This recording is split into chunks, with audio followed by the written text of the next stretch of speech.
پورا جزیرہ عرب تقریباً پہاڑی اور ریتلے علاقے پر مشتمل ہے۔ ایسے علاقوں میں زیادہ تر موسم گرم رہتا ہے، لیکن جب سردی آتی ہے تو وہ بھی پوری شدت کے ساتھ۔ ایسی ہی سردی کی ایک رات تھی۔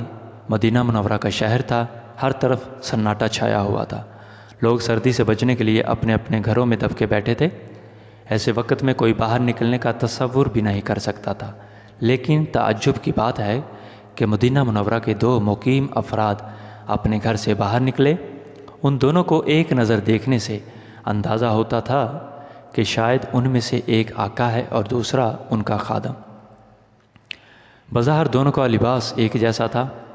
دونوں مخصوص انداز میں چلنے لگے۔ ان کے چلنے کے انداز سے لگتا تھا کہ وہ کسی خاص مقصد کے لیے نکلے ہیں۔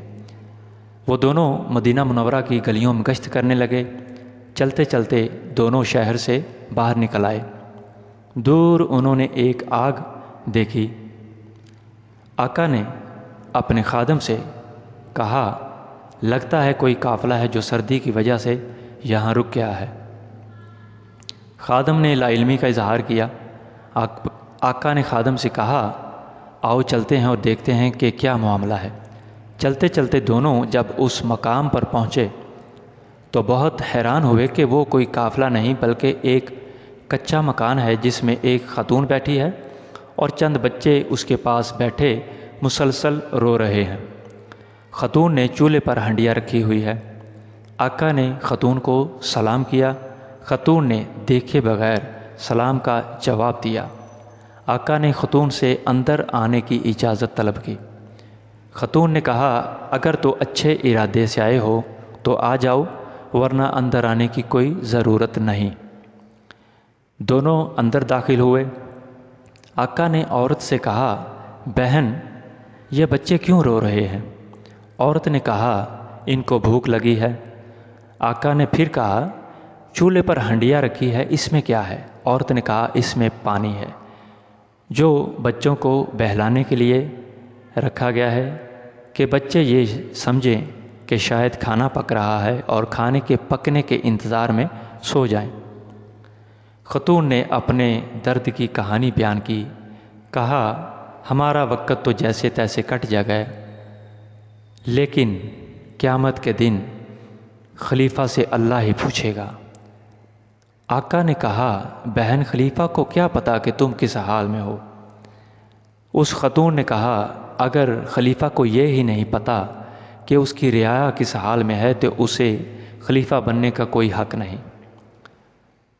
آقا نے ایک سرد آہ بھری اور جلدی سے اپنے خادم کو ساتھ لیا اور واپس مدینہ منورہ کی طرف چل دیے۔ چلتے چلتے دونوں ایک غلے کے گودام کے باہر رکے۔ جلدی سے دروازہ کھولا، اندر داخل ہوئے۔ آقا نے گندم کی ایک بوری اور کچھ کھانے پینے کی دوسری اشیاء اور کچھ رقم لی اور خادم سے کہا کہ یہ سارا سامان میری کمر پہ لاد دو۔ خادم نے کہا، حضور، میں یہ بوجھ اٹھا لیتا ہوں۔ آقا نے کہا، کیا قیامت کے دن بھی میرا بوجھ اٹھاؤ گے؟ خادم خاموش ہو گیا اور آقا کے حکم کی تعمیل کی اور سارا سامان آقا کی پیٹھ پر لاد دیا۔ دونوں تیزی سے چلنے لگے اور چلتے چلتے اس گھر پہنچے۔ اس خاتون کے پاس پہنچنے کے بعد آقا نے خاتون سے کہا کہ کوئی بڑا برتن لاؤ۔ خاتون نے ایک برتن دیا۔ آقا نے اس میں کچھ کھانے کی چیزیں ڈالیں اور کھانا تیار کرنے لگے۔ آگ جلائی اور کھانا تیار کیا اور کھانے کو ٹھنڈا کرنے کے بعد بچوں کو اپنے پاس بلایا اور اپنے ہاتھ سے کھلانے لگے۔ جو بچے پہلے رو رہے تھے اب کھانا کھانے کے بعد وہ خوش ہو گئے۔ آقا نے مزید بچوں کو خوش کرنے کے لیے ان کے ساتھ کھیلنا شروع کیا۔ بچے ہنسنے اور کھیلنے لگے۔ پاس بیٹھی خاتون یہ سارا منظر دیکھ رہی تھی اور خوش ہو رہی تھی۔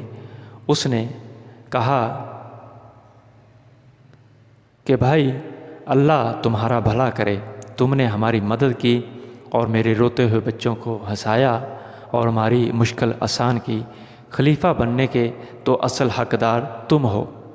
آقا نے ایک سرد آہ بھری اور کہا، بہن میں کہاں اور خلیفہ کہاں، لیکن اگر تم کبھی خلیفہ کے دربار پہنچو تو تم مجھے وہاں ضرور دیکھو گے۔